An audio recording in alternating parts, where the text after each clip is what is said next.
seated.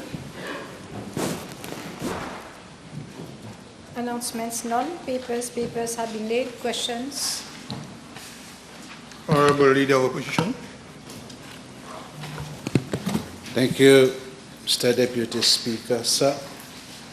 Mr. Deputy Speaker, sir, I have given notice of the following private notice question addressed to Dr. the Honorable Prime Minister, Minister of Defence, Home Affairs and External Communications, Minister of Finance, Minister for Rodrigues and Outer Islands. Whether in regard to the value of the Mauritian rupee on the foreign exchange market and the resulting impact thereof on the Mauritius inflation rate, he will state the measures taken to redress the situation, if any. Thank you, Mr. Deputy Speaker. Prime Minister. Mr. Deputy Speaker, as I've stated several times in this House, the previous government, excuse my voice, Mr. Deputy Speaker, has fumbled and jumbled all the economic fundamentals. Let me dwell again on the legacy that the previous government left us. They relied excessively on money printing to finance the budget deficit. The Bank of Mauritius injected a total amount of 180 billion rupees into the banking system to fund government spending and finance the Mauritius Investment Corporation. This, Mr. Deputy Speaker, added massively to the excess liquidity that in turn contributed to the high levels of inflation. And we experienced this significant depreciation of the rupee. The excess liquidity was at an all-time high of around 90 billion rupees in August 2023. The massive amount of excess liquidity in the system and the very, I could say, accommodating monetary policy stance of the Bank of Mauritius led to wide interest rate differentials between instruments dominated in rupees compared to those denominated in US dollars. This excess liquidity in the system is still present in the system, although at a much lower level, and is costing the Bank of Mauritius, because they have to mop up this excess liquidity. It's costing us, the Bank of Mauritius, 4 billion rupees annually, just for the mopping up of this excess liquidity. Now, while the experts advocated for an increase in the key rate, which at the time was 4.50%, in September 2024, the previous government, in spite of the experts asking to increase the rate, they decided, contrary to expert advice, with a reduction, to go for a reduction in the rate to 4%. So lower returns coming from domestic money market are the result of the massive excess liquidity we've seen over the past years. This has contributed to negative interest rate differentials, as I said, against with currencies such as the US dollars, and this obviously would lead to a weakening of the rupee because we import most of the things in dollars. As a result, the inflation rate reached a peak of 11.3% in February 2023, while the rupee itself depreciated by 46%, Mr. Deputy Speaker, against the US dollars between the end of December 2014 to November 2024. On a cumulative basis, inflation increased by 46.5%.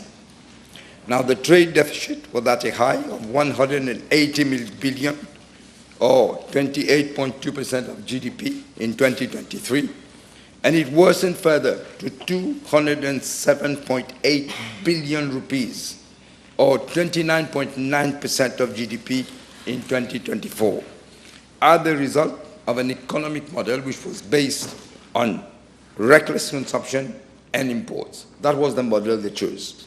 It was exacerbated by the money illusion created by the previous government with the proliferation of various types of allowances and an unprecedented and unjustifying money printing. Now, nonetheless, the headline inflation rate is at 2.9% for the 12-month period ending June 2025, compared to 4.5% in June 2024. We're speaking of the headline inflation rate. We expect the inflation rate for this year to be below 4%, that is within the target of the Bank of Mauritius. I must say, Mr. Deputy Speaker, there was a recent increase in inflation rate in June of 2025. There was a small peak. This is mainly due to the price increases from the budget of alcoholic beverages and tobacco. Excluding these products, the CPI index remained the same as in May 2025. Mr. Deputy Speaker, as I've always said, we cannot undo the disastrous results of 10 years of reckless economic mismanagement in this short period of time. When we took office, we have changed the direction of travel, if I may say so.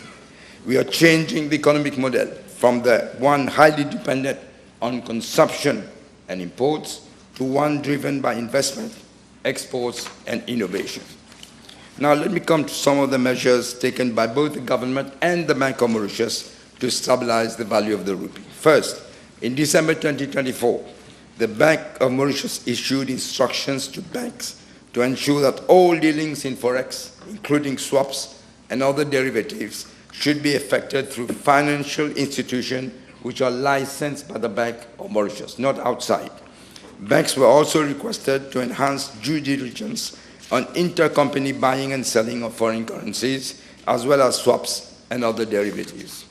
The reason behind these measures was to prevent a parallel market, which caused distortions in the pricing and drove Forex inflows away from the official market. The second thing they did was in February 2025, the key rate was increased from 4% to 4.5%, what the expert had said in September of last year.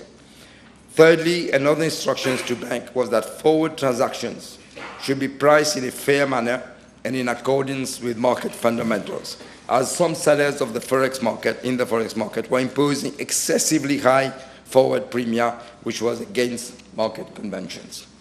Fourth, the regulatory arbitrage between the Financial Services Commission and the Bank of Mauritius regarding the purchase and sale of Forex by treasury management companies was discontinued totally. Fifth, the Bank of Mauritius has monthly meeting with the treasurers of banks through the Mauritius Financial Markets Committee. It is important to note, Mr. Deputy Speaker, that as a result of the removal of these dysfunctions, that the rupee stabilized on a trade-weighted basis. However, due to movements in international markets, the rupee has appreciated against the dollar by some 4.8%, and it has depreciated against the euro and the pound sterling. It is good to recall that the bulk of our imports are dollar-dominated. Mr. Deputy Speaker, allow me to detail some other measures we have taken to tackle inflation. First, the reduction in fuel prices by 5 rupees per litre in December 2024.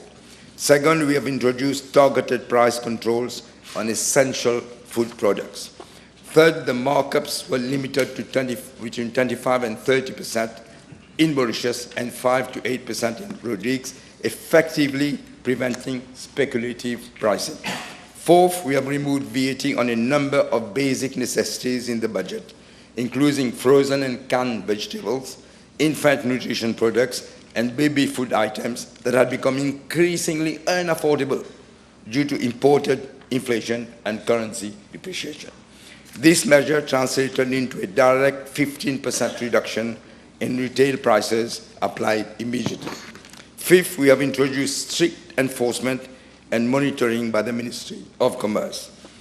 Mr. Deputy Speaker, sir, as announced in the budget, we have set up a price stabilization fund of 10 billion rupees with an initial contribution of 2 billion rupees. The Ministry of Commerce and the STC are working on how to operate the fund. We are changing the economic paradigm from one that relied excessively on consumption, imports, and money illusion to one anchored on investment, exports of goods and services, innovation, and technology. We also need to produce more locally and lower the import bill. We also need to produce more domestic clean energy and lower the trade deficit. In addition, we have to lower the fiscal deficit and the borrowing requirements and the debt to GDP. Thank you, Mr. Speaker. Deputy Speaker. Thank you, Mr. Deputy Speaker, sir. I thank the Honourable Prime Minister for his reply. My first question to the Honourable Prime Minister, after he has given a series of measures taken by the Bank of Mauritius, whether he is satisfied with a strategy adopted by the Bank of Mauritius to ensure that inflation expectations are solidly anchored and exchange rate pressures are contained, to use the words of the Monetary Policy Committee of the Bank of Mauritius, whether he is satisfied with the strategy. I must say we're going in the right direction, Mr. Deputy Speaker, and I'm glad you mentioned expected inflation rate, because that is very important. Very often people react not on the inflation rate, but what it will be in the future. So I'm very satisfied with how it is going, because we're bringing it down. Can the Honourable Prime Minister inform the House the number of times the Bank of Mauritius has intervened on the foreign exchange market since December 2024, and the amounts of money that have been injected each time? I think I mentioned, Mr. Deputy Speaker, that actually the Bank of Mauritius has annually so far, up to now, 4 billion rupees intervened on the market to mop up this excess liquidity.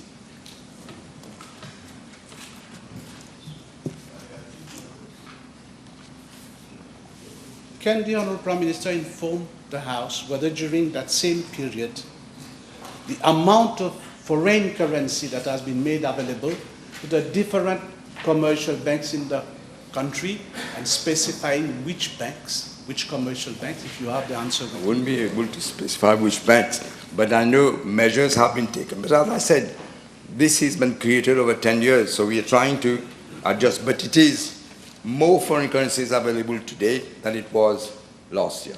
But it's going to take some more time. The situation is different, Mr. Deputy Speaker, sir. Today, SMEs have to wait for almost 2 weeks to have access to foreign currency, and this ongoing currency shortage is affecting mainly import businesses, Honourable Prime Minister. May I ask you, Honourable Prime Minister, whether anybody from the government or from the Bank of Mauritius has met with importers, trade operators and representatives of commercial banks, at least to understand the Forex shortage and try to find practical solutions, Honourable Prime Minister? I thought I addressed the question. What the Honourable Leader of the Opposition doesn't seem to remember. SMEs at the time, when you were in government, they were not getting any foreign currency. None at all. Not that they have to wait for 2 weeks or 3 weeks, they were not getting anything. That is why we're taking measures to correcting this. And as I said, the inflation rate is going down, the depreciation of the rupee is going down against the dollar especially, and we import everything in dollars.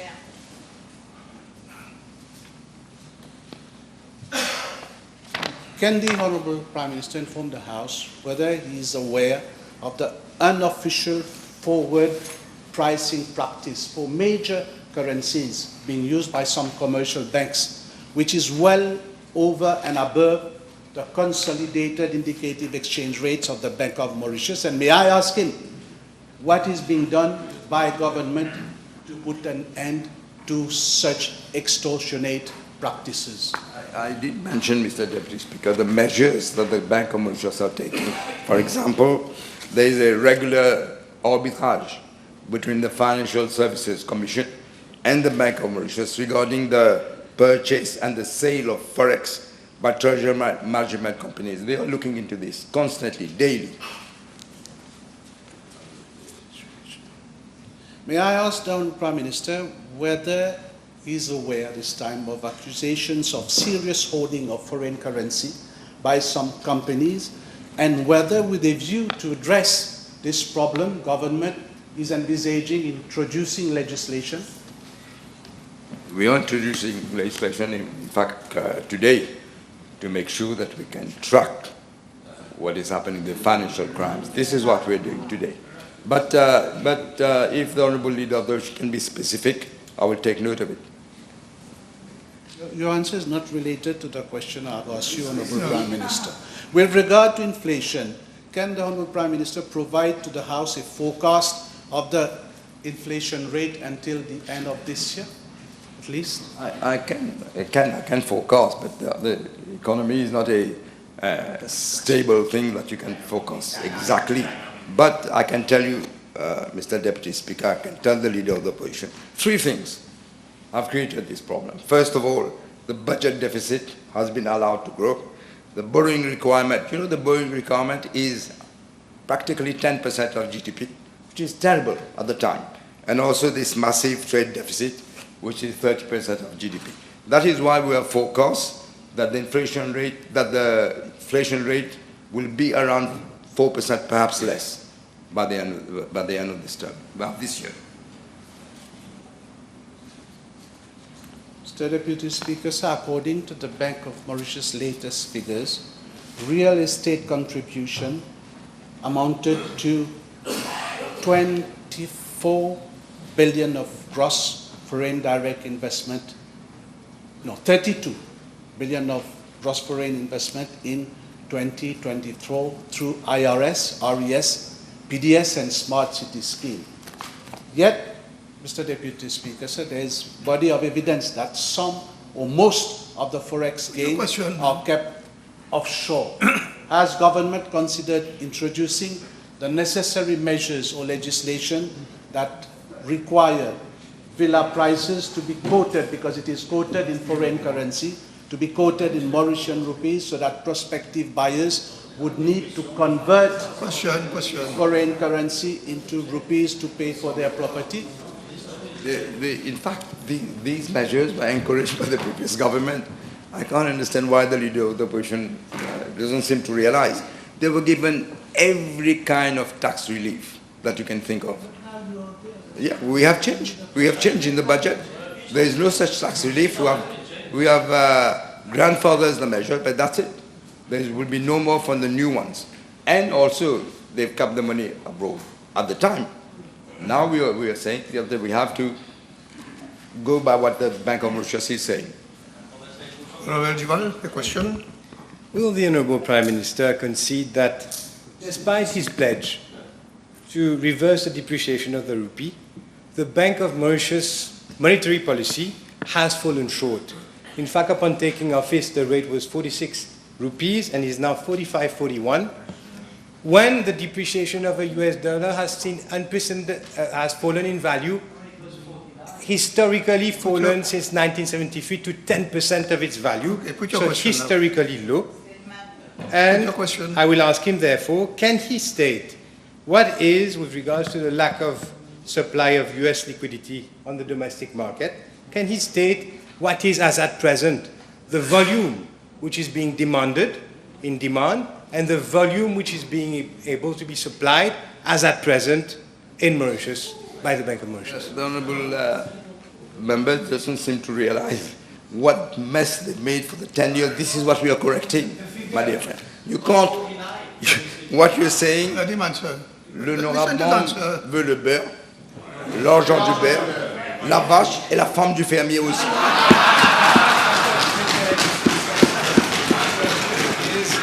Whether he can state, my question is whether the Honourable Prime Minister can give the figures to the House of the volume of demand for the US dollar as at now and the supply which is being able to be provided by the Bank of Mauritius as at today. The volume varies from day to day, Mr. Deputy Speaker. And as I said, I did enumerate the measures that the Bank of Mauritius is taking to clear that mess that they left. Honourable Leader of Opposition. Yes, one last question.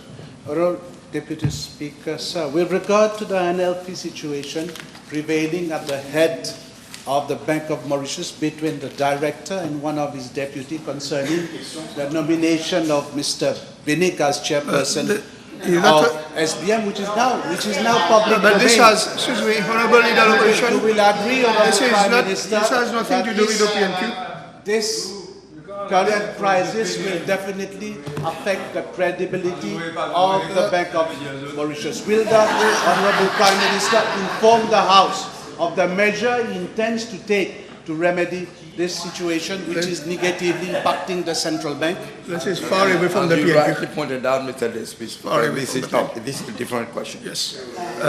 No more question. Then we go to question addressed to the Honorable Prime Minister. Honorable members, the table has been advised that PQB 462, PQB 644 have been withdrawn. Honorable third member for Bobassa and Petite Rivière. 641, please. Mr.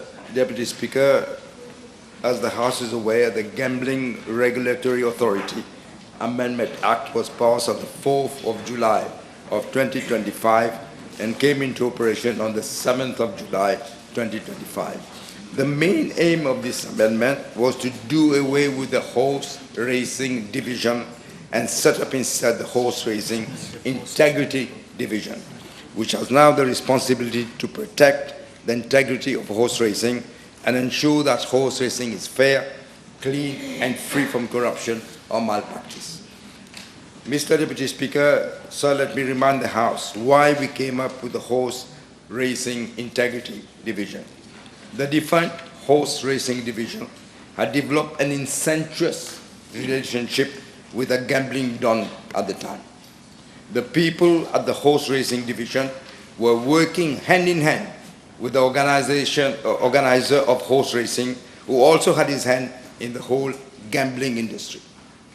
This unacceptable state of affairs tarnished the integrity of the whole racing industry. It totally destroyed public confidence in the horse racing industry and led to the oldest stable in Mauritius, the Gajador stable, to actually fold after more than a century of running horses in Mauritius. And they said they will come back only if there is an operation to clean up this corruption. Mr. Deputy Speaker, sir, the government is determined to relaunch the horse racing industry. This was one of the promises made during the electoral campaign, and we are sticking to our promise. There have been hurdles, but we are overcoming them, and the horse racing organizer is, I understand, doing its utmost to ensure that horse racing starts at the earliest possible. We want a racing industry which will promote the welfare and leisure of the race-going public and bring back the race goers to the Champ de Mars. Already I can say, last Saturday, I was informed that the racing public had come in numbers far higher than before to the Champ de Mars to watch the first barrier trials of the season. Apparently there were more people present last Saturday at the racing than happened yesterday, and also the one organized last year by the defunct People Turf PLC of the gambling don. Mr. Deputy Speaker, with regard to part A of the question, I'm informed by the Gambling Regulatory Authority that the recruitment exercise was done in a transparent way and in line with best practices. The Gambling Regulatory Authority approved at its special meeting of 21st of February 2025 and 11th of March 2025, the launching of expressions of interest for the various positions within the proposed Horse Racing Integrity Division in anticipation to a new code, a new structure being codified. Now, the expressions of interest were published in 3 newspapers and on the website of the Gambling Regulatory Authority. At the Gambling Regulatory Authority board meeting of the 2nd of April 2025, an interview panel was constituted for all the posts comprising 3 board members of the Gambling Regulatory Authority. After the closing date for the submission of expressions of interest, an administrative screening exercise was carried out to ascertain that the qualifications and experience criteria were met. The candidates who satisfied these criteria were then called for an interview. The report of the interview panel for the positions of Chief stipendiary steward and the deputy chief stipendiary steward was approved by the board on the 23rd of April 2025 and on 11th of June of this year for the other posts. Letters of award and service contracts were issued as on the 4th of July of this year. I'm tabling a list of all those persons who have been successful and accepted the letters of offer. As for part B of the question, Mr. Deputy Speaker, I'm informed that due diligence was carried out by the AML-CFT team of the GRA as per its internal procedures, which included a Supreme Court check, a Mauritius Revenue Authority check, world check, sanction list, criminal records, and media search. Furthermore, all selected candidates who have accepted the appointment have been given time to produce their certificate of character as soon as possible.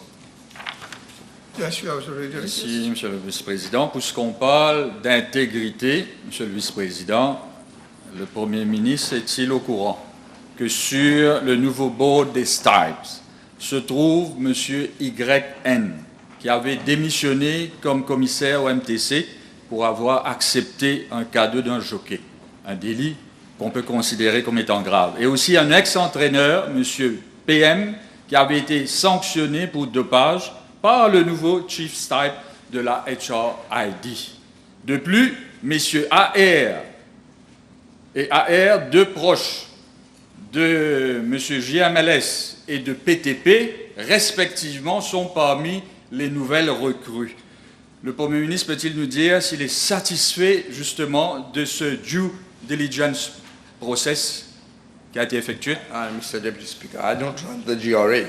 They have the duty, they went through a procedure. This is what I explained, and these are the people who were selected after this very, very thorough procedure that was made. Okay, one last question. Yes. A question, not a statement. Le Premier ministre peut-il dire à la Chambre quels sont les critères qui ont été pris en compte pour le choix du Chief Stipe? Et sait-il que ce monsieur, le monsieur SDC, faisait partie du Licensing Committee de la GRA avant même sa nomination? N'est-ce pas un cas flagrant de conflit d'intérêts où un licencié, je termine, de la GRA agissait aussi comme décideur pour le régulateur? Est-ce que cela ne le disqualifie-t-il pas pour ce poste? As I said, I don't run the GRA, but my information, he was never on the licensing committee. You have one question? Okay, one last one. May I ask the Honourable Prime Minister whether he can confirm that among the Stipes who have been nominated, freshly nominated, there are members of the Mauritius Turf Club? I think, as far as I understand, they had all taken leave. It's a new paradigm that we are doing. They are not there anymore. Yes, question B642 have been withdrawn, so we proceed with question B643. Yes, B643, Mr. Deputy First Speaker. member for La Carrière. Mr. Deputy Speaker, with your permission, I'm replying to parliamentary question B643, and I'm not sure whether you said 646 is also withdrawn. Otherwise, I'll answer to both of them together. I'm informed by the Commissioner of Police that reward money is paid to police officers who engage in the fight against dangerous drugs based on the following factors. First, the nature and the circumstances, the person arrested and the number thereof, the quantity and value of drugs and exhibits secured, the risk involved, and the reliability and regularity of the informers. With regard to the quantum allocated to police officers in each of the past 5 years, I'm providing this information. 2020-2021, a sum of 6,220,000 rupees was budgeted, but 1,113,800 were disbursed to informers, and 225,540 to police officers. You can see the big difference. Police officers were getting less than the informers. Again, for 2021-2022, 224,000 for police officers, but 13,269,200 for informers. Again, in 2022-2023, 229,740 to police officers, but 74,485,040 rupees for informers. I must say, in 2023, 2024, and in 2024-25, no money was dispersed to police officers at all, but the informers got 2023-2024, 84,613,750 rupees, and the last year, 56,014,300 rupees. Let me give the details of the monthly disbursement for the reward of money from July 2024 to December 2024. In July, the total amount disbursed was 4,586,450 rupees. In August 2024, it was 368,900 rupees. But in September 2024, it jumped to 11,242,900. And in October 2024, it jumped to 38,932,450. You'll be glad to hear that in November and December of this year, the amount disbursed is nil, zero.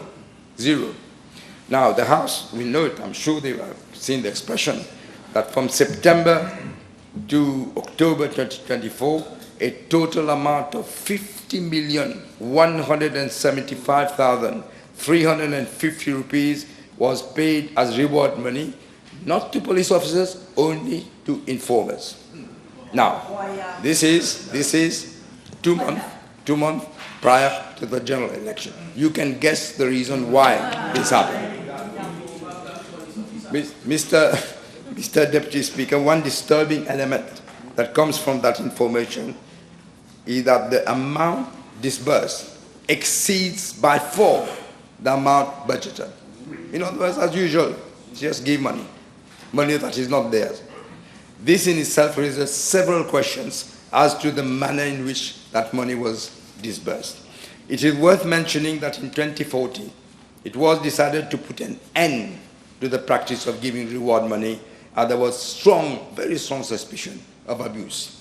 However, in 2016, this is when we left government, but in 2016, the practice was restored. Now, in 2020, soon after his appointment, the then Commissioner of Police, Mr. Sarvan Singh, tried to rationalize it, because he wasn't allowed to change it, but he tried to rationalize the procedure through an amendment to the Police Standing Order 122. Subsequently, in 2021, Mr. Sarvan Singh was gone. The new Commissioner of Police, Mr. Anil Kumar Dip, he again amended the Standing Order, Police Standing Order 122, which allowed payment to reward money to informers, although the case may not have been disposed by the court, even before he was giving the money. And also simply from obtaining a report from the forensic lab that certifying that the exhibits were secured as dangerous drugs. Mr. Deputy Speaker, is it a coincidence that as from 2022, we note a phenomenal increase to the amount disbursed, as I said, to informers, with hardly any money given to police officers. Even a cursory look at some of the information provided suggests that those at the helm of the police were wallowing in a muck of malfeasance and corruption, with a deeply entrenched complicity throughout the whole procedure put in place. In fact, the whole procedure was put in place for them to be able to do this. It also begs the question as to what exactly was the role of the manager financial operations and the internal control play in the management and finance of the police force. This is being inquired into. What was their role? What were they there for?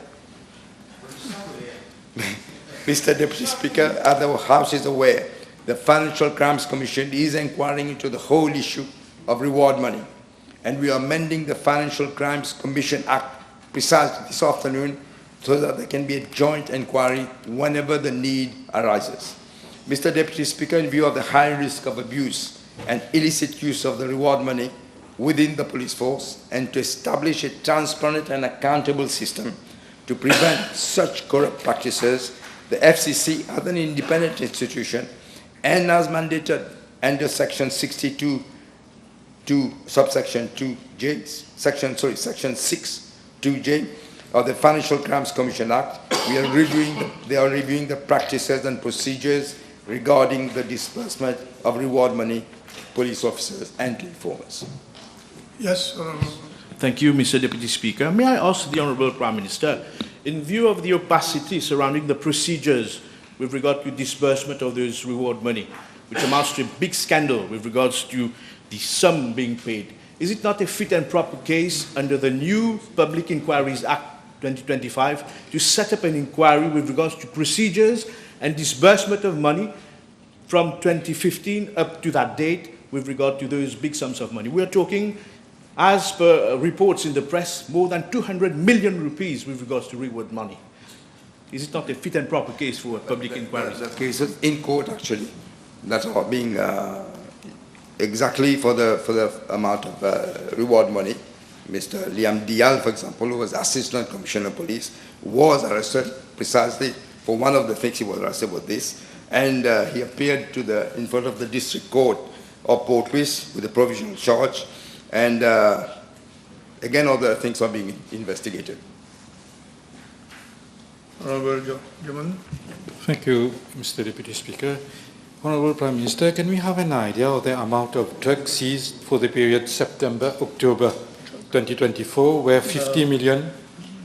We are talking about money, reward money. We are not talking about... I don't think that Honourable Prime Minister will have this answer. Come with a proper question. There's a question. You relevant to this question? Thank you, Mr. Deputy Speaker. May I ask the Honourable Prime Minister? Thank you. May I ask the Honourable Prime Minister whether he has recommended or he has been made aware by the Commissioner of Police if a departmental inquiry within the police has been set up in regards to reward money, and if that can be extended to the defunct unit of the police, namely the SST, which itself has been in the limelight for uncouth practices, particularly with regard to the declared amount seized, but against amount what was really seized. Thank you. Precisely, this inquiry is ongoing within the police department. Honourable First Member for Lacavian Felix. B645, please. 645. Mr. Deputy Speaker, I refer the Honourable Member to the reply I made to PQIB 51 on the 17th of December of 2024, where I had provided details of the main components of the Safe City project. Regards to part A1 and 2 of the question, I'm informed by the Commissioner of Police that the project was initially planned for the installation of 4,000 intelligent video surveillance cameras and 300 intelligent traffic surveillance cameras. There has been no change in the number of cameras to be installed. All the intelligent video surveillance cameras have been installed, all of them. However, there are 4 which have been damaged and 24 are being relocated. Concerning the intelligent traffic surveillance cameras, up to now, only 157 of the cameras have been installed.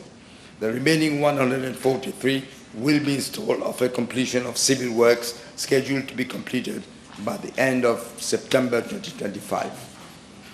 Mr. Deputy Speaker, as regard to part B of the question, I'm informed by the Commissioner of Police that the maintenance cost is included in the contract sum. The operation and maintenance costs amount to $8.7 million annually. As of June 2025, an amount of 98 million rupees, 952,549 rupees and 45 cents have been paid to Mauritius Telecom. I'm further informed that the contracts make provisions for Mauritius Telecom to conduct 2 plant refreshers with updated technologies every 5 to 7 years, which are included in the contract sum. There is no additional investment, in other words. The first reverse will start in December of this year, and the second will be planned for December 2032, I believe. Honorable First Member for Savannah Black River.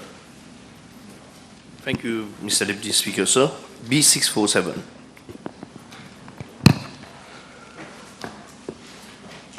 Mr. Deputy Speaker, I wish to inform the House that MauBank Limited is a subsidiary owned by MauBank Holdings Limited. The government of Mauritius is in turn the sole shareholder of MauBank Holdings Limited. MauBank Limited has been incorporated in January of 2016 to carry on banking businesses of the ex-Mauritius Post and Cooperative Bank. Mr. Deputy Speaker, I am informed by the MauBank Limited that over the period 2016 to 2024, the company has retained the services of 39 attorneys and barristers in the private practice, of which 15 are law firms. The total amount paid to them is 40,930,790 rupees. The list is long, Mr. Deputy Speaker. I propose to list table the list of attorneys and barristers, but let me say, among the top earners, Ravin Chetty, SC Chambers, was paid an amount of 6,289,350 rupees. There is Mardi Solicitors, 5,763,322. I could go on and go on, but I think it's preferable to table the list. Next question, the Honorable First Member for Savannah Black River. B648. 648. Mr. Deputy Speaker, I again wish to refer the Honourable Member to the reply I made to Parliamentary Question B205 on March of this year, where I gave details of the seizure of 92.5 kilograms of cocaine in the Trop Tapel on the 10th of July 2019. The value, you were asking about values, that value was 1.4 billion rupees, 1.4 milliard, 1 million, milliard. Mr. Deputy Speaker, with regard to Part A of the question, I'm informed by the Commissioner of Police that as the case has international ramification, the police is working in close collaboration with Interpol and other countries in the region for the identification and arrest of probable suspects. The police has sent the case file together with the report from the Financial Intelligence Unit to the Office of the Director of Public Prosecutions for advice, and therefore the course of action will be taken accordingly. As for Part B1 and 2 of the question, I'm informed that in accordance with the procedures set out in the Police Standing Order 138, all the drugs seized is safely kept in police custody and it is under a 24-hour surveillance. The Honorable Second Member for Vieux-Grand-Port, Postal. Thank you, Mr. Deputy Speaker, sir. It's question B/649, please. Mr. Deputy Speaker, I regard to Part A of the question, the public sector debt in nominal terms amounted to 238 billion rupees as at the end of December 2019 and rose, 2014, I'm sorry, and rose to 608.2 billion rupees as at the end of December 2024. In other words, from 238 billion in December 2014 to 608.2 billion in December 2024. In other words, Mr. Deputy Speaker, if you just make a quick calculation, it has almost doubled over the 10-year period. At the time we left office in December 2014, the public sector debt to the GDP ratio stood at 59.5%, which was below the 60% then in force, which we had put it in together with what was being done in Europe, 60% of GDP. However, the previous government irresponsible fiscal stewardship resulted in a sharp increase in the debt ratio, reaching 87.4% by December 2024. They had themselves extended the ceiling to a statutory ceiling of 80%. From 60% to 80%. And they themselves raised that again went to 87.4%.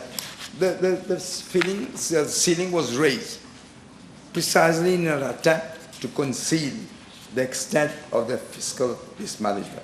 That is why it was done. In real terms, that is after adjusting for the rise in GDP deflate over the past 10 years, public sector debt stood around 382 billion as at the end of December 2024. And concerning part B of the question, it is manifestly evident that the estimated level of public debt of 642 billion rupees is unsustainable. We cannot sustain it. According to the 2025 IMF Article 4 consultation report, Mauritius is at a high risk of sovereign stress, reflecting mostly a high level of vulnerability in the medium and long term. This is why I say to the people who supposedly are protesting, they have no idea. They have no idea what they're saying. The previous government has burdened this country with an overwhelming level of debt. In the fiscal year 2024-2025 alone, public sector debt rose by 83 billion rupees, which is equivalent to an average daily increase of 227 million rupees. We had no option, Mr. Deputy Speaker, we had no option to act responsibly and come up with a fiscal consolidation plan with concrete measures aimed at reducing both the budget deficit and the public sector debt, which the previous government saddled the country with.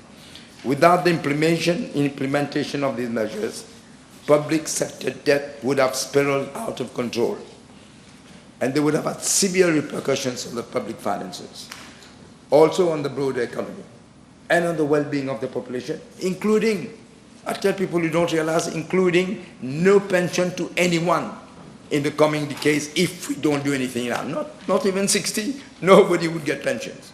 This is what we are facing. This would have been inevitably also, Mr. Deputy Speaker, led to a downgrade of our credit rating to junk status by Moody's. Some people don't understand. Why should we care about Moody's? There are consequences. Such a downgrade would have had far-reaching implications, including higher borrowing costs, adverse effects on the financial services sector. The financial sector would be dead. The depreciation of the rupee will continue. Capital flight will increase. Will go more and more. Why would people put money in a country which has junk status? Nobody does this. FDI, therefore, would actually reduce to practically nil, and there would be broader negative effects on the economy. It would seriously, very seriously, jeopardize our long-term fiscal stability. With respect to debt servicing, interest payments on government debt, just interest payment, I think many people don't realize. Juste sur les intérêts qu'on doit payer, c'est 21,8 milliards for 2024-2025. Just to pay for the debt, for the interest on the debt. This is the second largest expenditure in the whole government budget after the basic retirement pension. This year, due to substantial debt accumulation over the past decade again, interest rates are projected to rise to a staggering 26.1 billion rupees.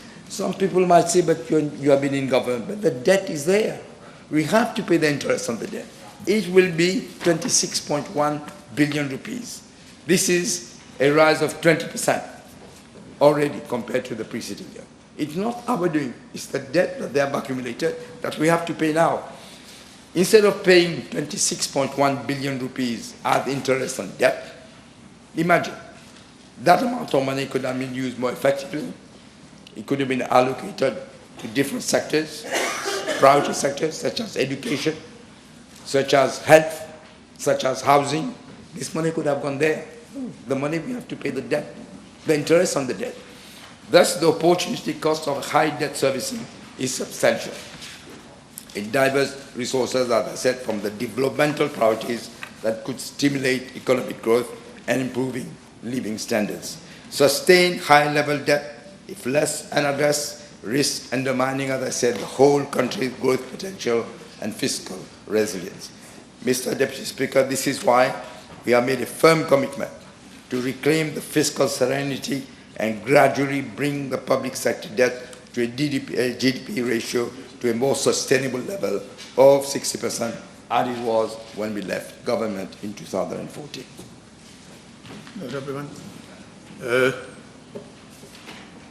You go. No.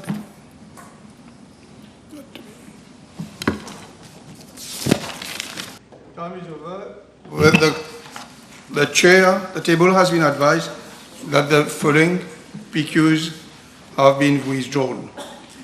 B659, B664, B651, B653, B660, B655, B654, B656, B652, B658, B663, and B662. Now we proceed to question addressed to Honourable Ministers. PQ, Honourable Member, the table has been advised that PQB 665 will be replied by the Honourable Minister of Health and Wellness. The Honourable Fourth Member for Port-Louis North and Montagne. B665, Mr. Deputy Speaker. Mr. Deputy Speaker, sir, according to United Nations and World Health Organization, by 2050, nearly 75% of countries are expected to have fertility rates below replacement levels, that is 2.1 children per woman. In Mauritius, women continue to give birth to fewer children than in the past. The total fertility rate, which is an indication of the average number of babies born to a woman during her childbearing period, has maintained a general decreasing trend after 2002. In 2023, the fertility rate was 1.35. For the year 2024, the total fertility rate was estimated at 1.41, with 12,088 live births. Mr. Deputy Speaker, sir, fertility decisions are personal, yet shaped by systemic factors such as economic situation of a person, gender roles, and cultural shifts. Moreover, risk of career disruption, child care stress, social expectations may be a deterrent to pregnancy. The issue of low birth rate is very complex and requires a multi-sectoral approach. In this context, a multi-sectoral committee is being set up to look into the issues pertaining to increasing birth rate. The rising prevalence of alcohol, tobacco, and illicit drugs, particularly among young adults of reproductive age, poses a significant yet often overlooked threat to national fertility trends. Alcohol and tobacco disrupt the normal functioning of the reproductive systems of both men and women and contribute to reduced fertility. These substances' use also unfortunately cause poor pregnancy outcomes such as miscarriages or stillbirths, which may discourage couples from planning a pregnancy. Mr. Deputy Speaker, sir, I wish to inform the House that various measures have been taken by my ministry, which include, among others, preconception care clinics have been set up in primary health care centers to educate women on the importance of planned pregnancies. A fertility clinic has been established at SSRN Hospital to address infertility issues. The attendance to this clinic was 462 since January 2024. Intrauterine insemination is currently being offered, and the clinic has conducted 62 interventions in January 2024 so far.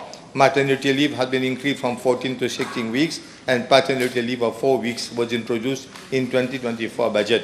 Community healthcare officers conduct extensive canvassing and counseling for women of reproductive age in areas such as family planning, preconception care, premarital counseling, and postpartum contraception, boosting antenatal services and providing resources like the Maternal and Child Health Handbook to guide parents and track health. Breastfeeding time is being allocated to breastfeeding mothers. Tobacco cessation clinics have been set up in regional hospitals and primary health care centers. 12 addiction treatment units, method and substitution centers, detoxification and rehabilitation centers have been set up to address issues of alcohol and substance abuse in various health centers across the island, Brangseco Mental Health Care Center, Motailong Hospitals, among others. Mr. Deputy Speaker, so I am also informed that there are additional measures and services being provided by other ministries, private health institutes and NGOs. The Ministry of Gender Equality and Family Welfare is ensuring that free pre-primary education is provided to children aged between 3 to 5 years. The Ministry of Labour and Industrial Relations and Employment, through the Workers' Rights Act, in addition to maternity protection schemes, encourages flexi-time arrangements.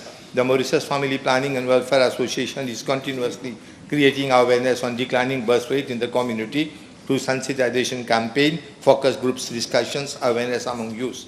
The Gynecology and Fertility Center, which is situated in Rosil, is operational since 5th October 2007, provides services such as assisted reproductive treatment. Harley Street Fertility Center, Mauritius Limited, situated at Floreal, also provides fertility investigation and treatment. CK Fertility Clinic, located at CK Welkin, offers comprehensive range of fertility services such as in vitro fertilization, frozen embryo transfer, intrauterine insemination, etc. Yes, you are one of the Question was addressed to the Minister of Social Security to talk about the measures of government to address the birth rate, which is in decline for years, aging population. Nonetheless, will the Honourable Minister, although he is not the substantive minister, acknowledge that direct cash transfers are internationally recognized as the most The Honourable Minister is replying the question as a substantive minister. No, you said... No. This is a question to be addressed by him. Yes. I'll ask again. Will the Honourable Minister acknowledge that direct cash transfers are internationally regarded as the most effective incentive for low-income families, especially in countries like South Korea, even pays 35,000 rupees a month per family to encourage saving? Can the Minister therefore explain why this government has chosen instead to completely phase out by 2028 every existing benefit in Mauritius, namely the CSG income allowance, the child allowance, the independent scheme allowance, the pregnancy care allowance, and the maternity care allowance, even reducing allowances for children with disabilities by 26%. How does he recognize? Mr. Deputy Speaker, sir, they have looted the country. You have the Prime Minister's answer. They have bled the country. Why? From where are we going to get billions of rupees to spend? Whatever is possible, whatever is humanly possible, we are doing. And I have given you a comprehensive answer to the question. Next question, B666. B666, I've already called the question. B666. I've already called B666. You give 5 or 6. I reply, you can't challenge my ruling. I said I've already called the other question. B666, please. B666. B666. If you are not satisfied, you know, you have been a deputy speaker, you know what to do if you are not satisfied with my ruling. B666. B666. B666. Honorable Samapati? Yes. Order. Honorable Samapati, Thank you, B666. Mr. Deputy Speaker, sir. Question B666. Mr. Deputy Speaker, sir, the honourable member may wish to note that the legislation no longer provides for child beyond control. If she is referring to child with behavioural concerns, the reply here is as follows.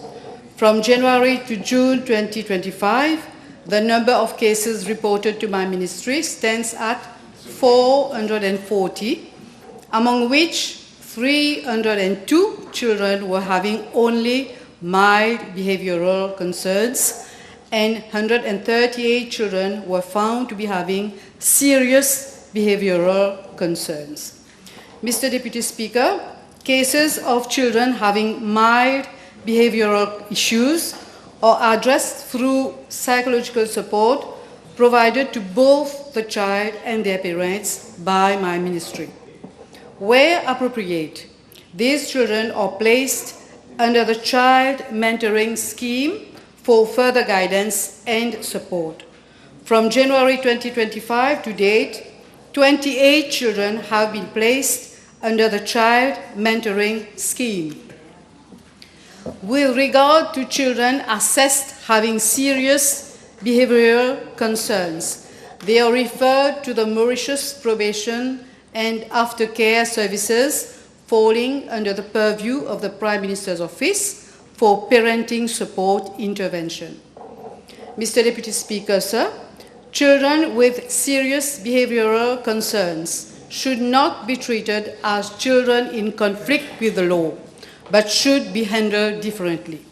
I wish to inform the House that, to comply with this requirement and for a more professional and children's rights-based approach in dealing with cases of CSBC, consultations are being held presently with different stakeholders, including the PMO, the Ombudsperson for Children, the Probation and Aftercare Service, and my ministry to come up with a proposal. The redesigning of the RYC, Rehabilitation Youth Center, is also envisaged. Thank you. The Honourable Second Member for Savannah and Black River. Mr. Deputy Speaker, sir, B667, please. Mr. Deputy Speaker, sir, I wish to inform the House that the MOU between QA UK and Higher Education Commission was signed on 19th May 2025. I'm informed by the HEC that following the signing of the MOU and further to applications received for accreditation of programs involving UK awarding bodies, the Commission has been engaging in discussions with QA UK on two fronts. Firstly, HEC is sharing information regarding UK universities that are already established while simultaneously holding discussions with institutions concerning their future program offering, with view to streamlining the accreditation process under the MOU. Since the signature of the MOU between HEC and QA UK, the HEC has processed accreditation application for programs awarded by UK universities, including Swansea University, Kingston, and Middlesex University. Secondly, the HEC is responding to expressions of interest already received from the new UK universities willing to offer their programs in Mauritius, including King's College London, University College London, London South Bank University, which seek to deliver their programs in Mauritius. The HEC will proceed with the accreditation of these programs under the MOU framework following receipt of review reports from QA UK. Yes, you have a supplementary. The Deputy Speaker, sir, can the Minister inform the House how many accreditation criteria are being used by the Higher Education Commission to accredit the program?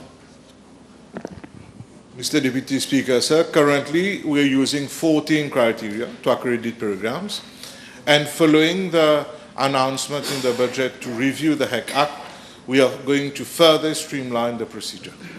Okay. The Honourable Second Member for Rodrigues. Yes, thank you. E668. Mr. Deputy Speaker, sir, with your permission, I will answer the speaker on behalf of the substantive Minister of Information Technology, Communication and Innovation. I'm informed by the Mauritius Post Limited that there are at present 5 post offices in Rodrigues situated at Port-Maturin, Rivière-Coco, La Ferme, Grande Montagne, and Mont-Lubin. I'm further informed that the following issues in respect of the post offices have been reported. 1. At Port-Maturin Post Office, waterproofing is required. 2. Rivière-Coco, servicing of CCTV and alarm system, dislodging of toilet and electrical repairs. 3. La Ferme, Rodrigues Regional Assembly has been requested to do needful to repair a water pump serving the whole building. As regard post offices at Grande Montagne and Mont-Lubin, no issues have been reported. Mr. Deputy Speaker, sir, concerning Port Mature Post Office, a proposal to launch a tender exercise in 2020 for renovation as well as waterproofing works could not be carried out due to financial constraints. In 2024, a tender exercise was launched for waterproofing works, but was not approved by the then management. However, the Mauritius Post Office Limited is, at present, exploring options to address these issues by allocating funds in its 2025-2026 budget for renovation of post offices.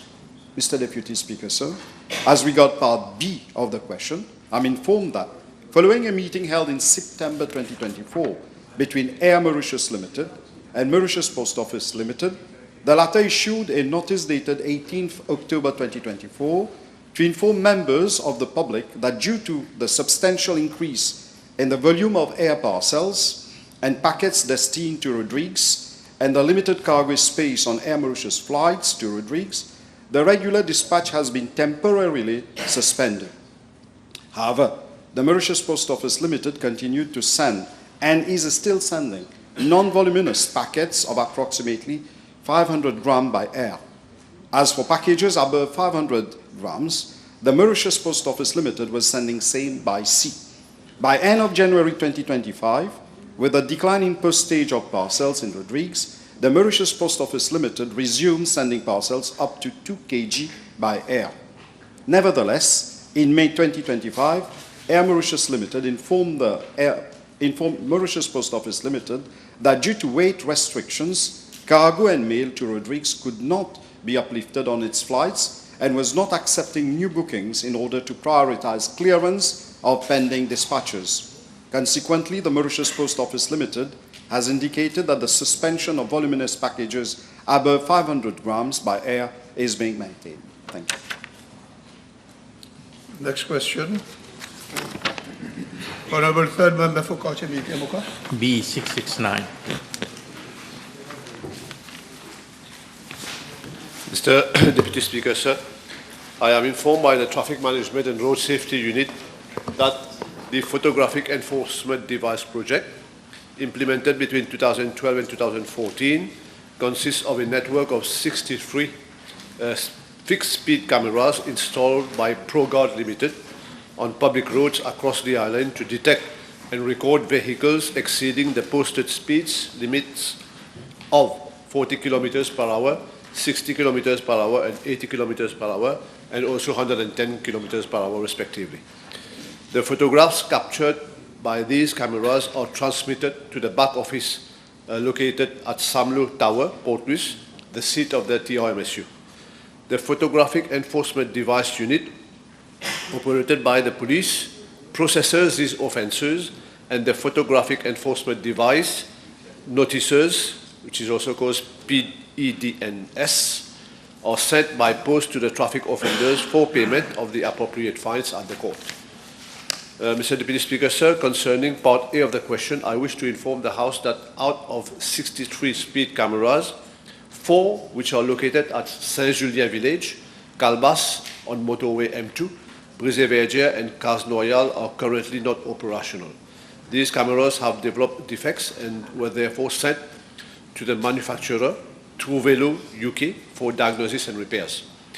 Mr. Deputy Speaker, sir, with regard to part B of the question, I wish to inform the House that the maintenance services for the fixed-speed camera system is currently being provided by the same company, ProGuard Limited, at an annual cost of approximately Mauritian rupees 27.85 million rupees, excluding VAT, as ProGuard Limited is the sole representative of both the manufacturer, Trouvelo UK, for speed camera, and the developer, Fisher Limited, for the software in Mauritius. The contract also caters for a yearly provisional sum of 3 million rupees, excluding VAT, which is used for repairs, new spare parts, and relocation of speed cameras to new sites. So that makes it a total of 30.85 million rupees per year. That is excluding VAT, which is spent on these speed cameras. Mr. Deputy Speaker, as regards part C of the question, I wish to inform the House that the contract for the design, supply, installation, commissioning and initial operation of automatic speed enforcement cameras were awarded to ProGuard Limited in 2012. Regarding Part D of the question, I am informed that the TRMSU has carried out recent surveys for the installation of speed cameras along the following hazardous locations, namely Valeta Bypass B6, D'Épinay along Old Flack Road B20, and Melrose along the main road B27. Mr. Deputy Speaker, as announced in the budget exercise 2025-26, with regard to the use of safe city cameras for detection of traffic offences, the TRMSU of my ministry will initiate consultations with the Mauritius Police Force and Mauritius Telecom with a view to implementing this budgetary measure that seeks to enhance road safety in Mauritius. As a matter of fact, a first meeting is scheduled for tomorrow, 16 June 2025, I am informed. The Honourable Second Member for Flag Bunakai. Thank you, Mr. Deputy Speaker. B670, please. Mr. Deputy Speaker, sir, with regard to Part A of the question, I am informed by the National Land Transport Authority that it has not received any representation regarding the transferability of a public service vehicle license to a person, for taxi, to a person other than a legal heir. However, I am also given to understand that the criteria laid down by the previous management of the NLTA to consider application for transfer of taxi licenses to persons other than a legal heir are very restrictive and may have to be reviewed. Therefore, the new management at the NLTA will work out a new set of criteria to make it easier for licenses to be transferred between two unrelated parties, subject to some reasonable conditions being satisfied, such as the proposed transferee having worked in the car for which a license is being transferred continuously for a period of time as full-time or part-time driver, and the proposed transferee having a clean certificate of character, obviously. Mr. Deputy Speaker, as regards Part B of the question, there was indeed a delay in issuing the full-time or part-time driver certificate, as such applications were dealt within more than 12 months by the NLTA under the previous management, and therefore penalizing both the taxi operators as well as the applicants for full-time or part-time driving certificate. However, as soon as the new management of the NLTA was appointed, I have requested the new team, to look into the streamlining of procedures for the services it was offering. And one of them was to look into the possibility to issue a provisional certificate to applicants for part-time or full-time drivers. Being given that such applications are now being processed diligently in about 2 months instead of 12 months, the Honourable Member will surely concur that there is now perhaps no need to issue a provisional certificate at this point in time. With additional offences or with additional officers posted at the inspectorate section of the NLTA, this time period will be even shorter, given time. Mr. Deputy Speaker, it is to be noted that during the month of June 2025, that is in 1 month's time, 241 files pending since year 2021 have been cleared in respect of applications for transfer of PSV, contract car, contract bus, road service licenses, as well as part-time and full-time driver certificate, which did not happen at the NLTA for a decade. One supplementary. Thank you, Deputy Speaker. I thank the Honourable Minister, and the taxi community is certainly appreciating the way the demand for part-time passengers are being dealt. However, will the Minister consider a reform in the system, because currently one part-time driver can apply for a pass, but for only one vehicle.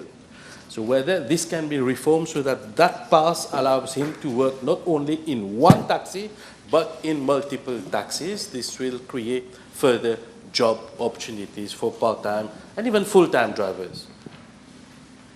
I'm not too sure what are the implications. I can discuss with the officers at the NLTA with a view to giving, as requested, due consideration to the proposal. Honorable Second Member for Rodrigues. Yes, thank you. B/671. Sir, in the absence of the substantive minister, I'm replying to this question. I am informed that drafting instructions have been transmitted to the Attorney General's office for a draft sports bill.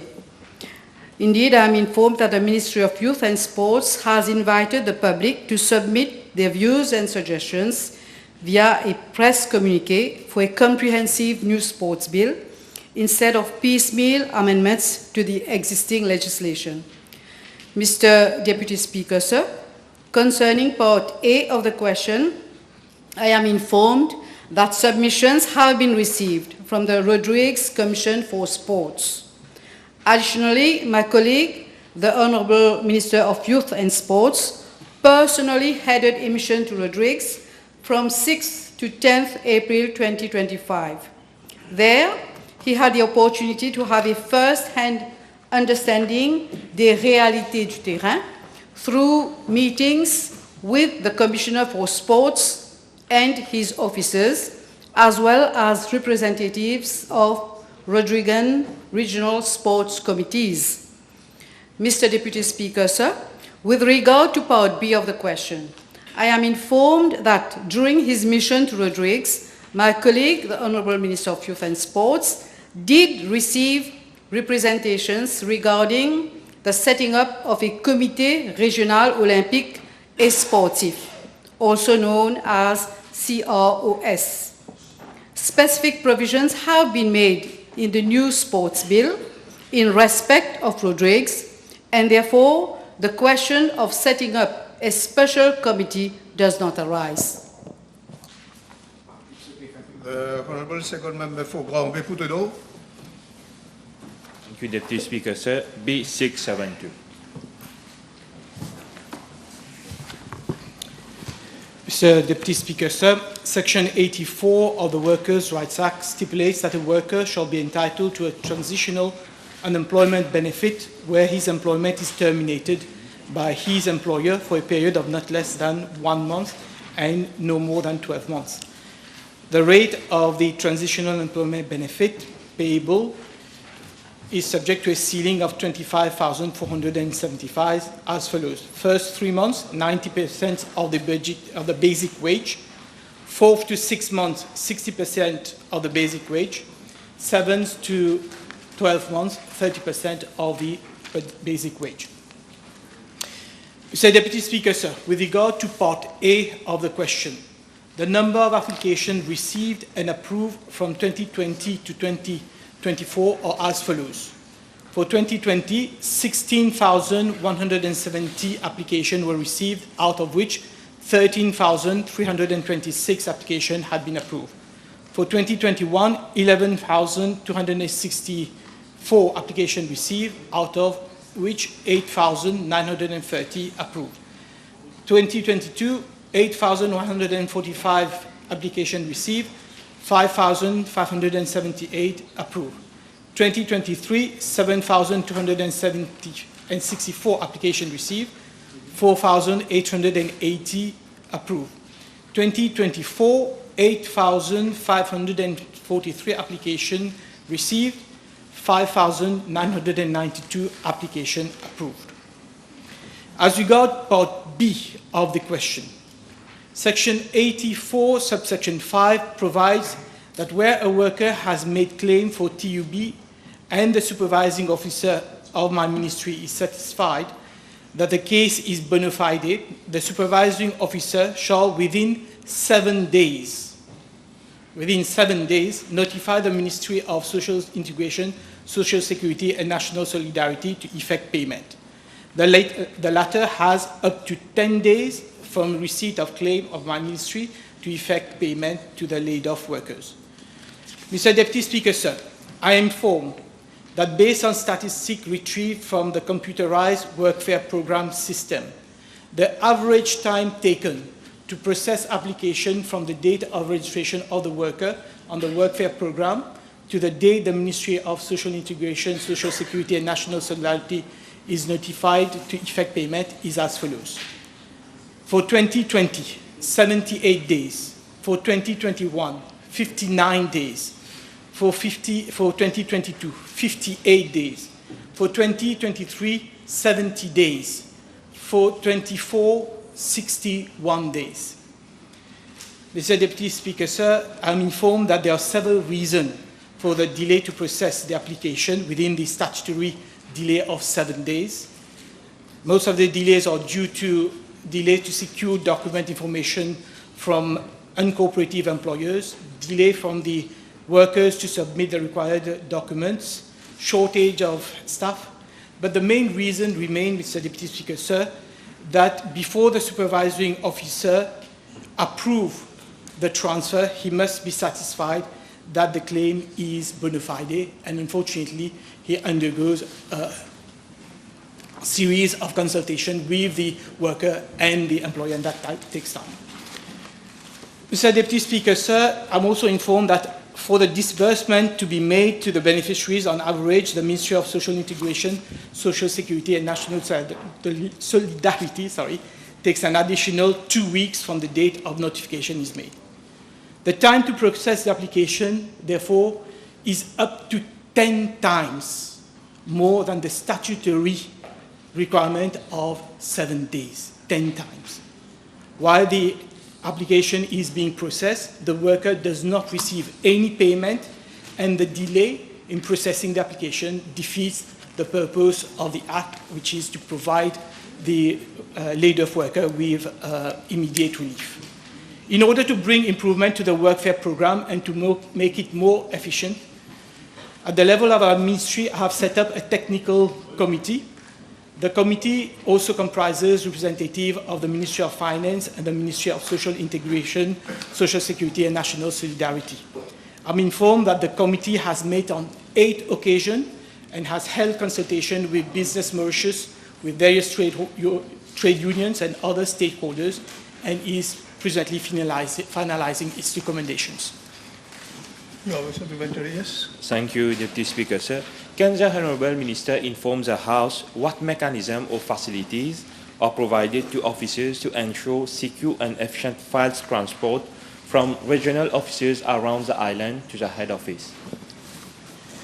Yes, Mr. Deputy Speaker, sir, what I have done when I came to office is to eliminate the duplicity that occurred, because previously, whenever a worker made a complaint, he had to report to the place, the labor office closer to his place of employment. But when he was laid off, subsequently, he had to go to the labor office where he is residing. So there was duplicity and there was transfer of files, and this was taking a lot of delay. So what I have done, I've given instruction now that it is the same labor office that have taken the complaint, that have registered the complaint of the worker, that is now going to process the workers, the application for workers program. We don't have a new inquiry starting in with the place of residence. Thank you. I suspend the sitting for 1.5 hours.